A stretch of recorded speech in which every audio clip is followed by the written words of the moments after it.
I know you're working on a shoestring budget, but you also know that a video production will really advance the mission of your Catholic nonprofit. So let me be your Virgil, guiding you around 5 things that are guaranteed to increase the cost of your video production. Budget killer number 1, hiring an out-of-state production company. If the crew has to travel to your location, it can increase the cost of your video production by up to 50%. That's because production crews are typically paid by the day, even if they aren't filming. So if it takes a day to travel to you, that's another charge added to your budget. Then layer on top of that the cost of transportation, food, and lodging for every crew member. The fix is to think local. Ideally, you find a production company that you trust within a 4-hour radius of your location.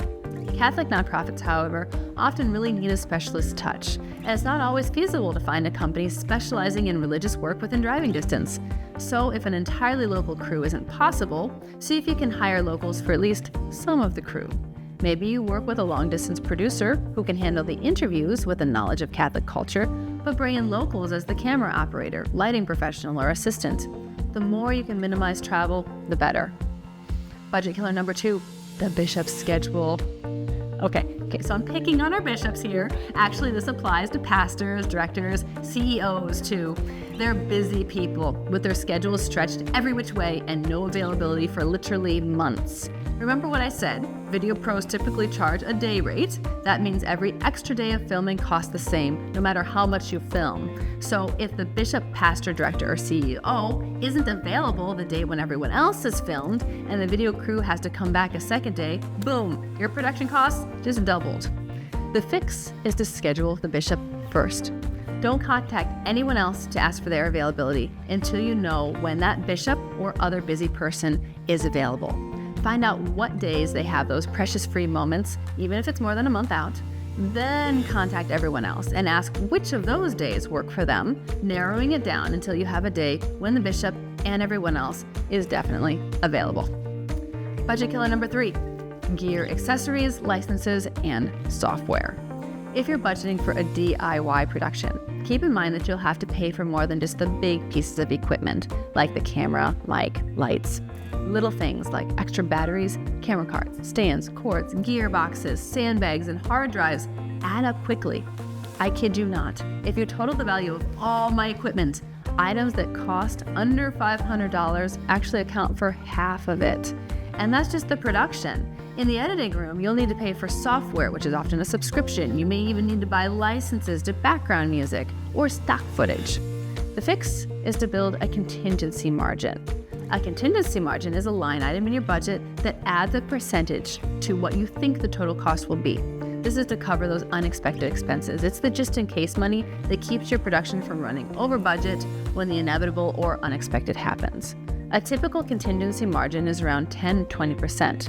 But if you're new to budgeting a video production, I would suggest that margin be 30% or even higher. Budget killer number 4, volunteers that don't deliver.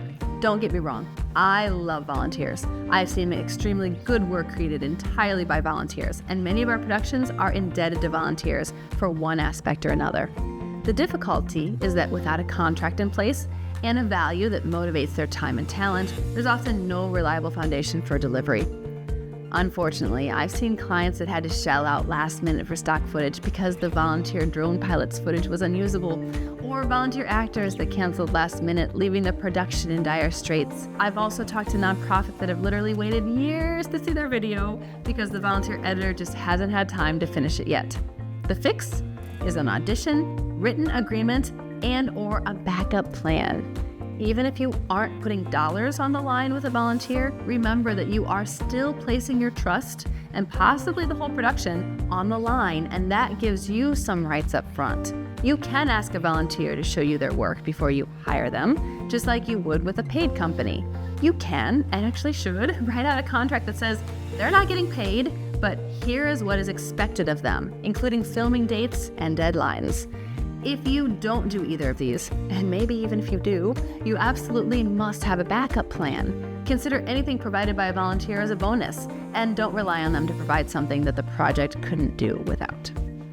Budget killer number 5, rain days, sick days, funeral days. The costs that you budget for the production itself all assume you can film on the day you planned. When you have a rain out for an outdoor event, or one of your interviewees calls in sick, or even the pastor has a funeral to officiate, your production day is lost. Depending on your contract with the production company and how last minute it is, you may still have to pay the whole crew, even if no footage is shot. The fix is to factor in risk for weather and people. This is another area where the contingency margin, budget killer number 3's fix, is your best friend. In addition to general unexpected costs, make a specific estimate for weather-related risks. If you're shooting outdoors in the Midwest in April, the risk is much higher than in San Diego in August. If you have a critical, irreplaceable person on camera, like the pastor or bishop, you may need to build in budget dollars for a second filming day just in case. It's also good to practice to have a plan for what the crew can do if the primary shoot is canceled. Maybe they can shoot B-roll or interview another staff member, or follow a schedule that you had originally planned for a different day. This can salvage some of that sunk costs. For more mission-driven marketing tips like this one, subscribe to our newsletter at hundredfoldvideo.com and let us help you multiply your ministry.